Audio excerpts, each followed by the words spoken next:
Det han laver her, det hedder en wild style, hvor tingene de går ind i hinanden. Så det er sådan ret kompliceret at lave. Så der skal man også kunne have skitsen i hovedet samtidig med at man står og laver det, for ellers når han har lavet det her fyld, så kan han jo ikke finde stregerne bagefter. Så bare træne. Nej. Det holder ikke. Præcis sådan der. Nej, det løb dernede. Fucking lort, mand. Ja, det hørte man. Spændende. Jeg synes, det fungerer skide godt, det der. Sjovt at se sådan noget, da den blev tegnet op til sådan, hvordan den er blevet nu, ikke? Der kommer flere lag og sådan noget. Jeg tror bare slet ikke, jeg kan tegne noget sejt. Du kan øve dig på den anden side. Det er skitseblokken. Ej, okay.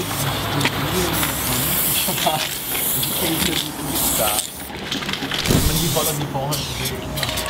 I'd like to say thank you very much and welcome.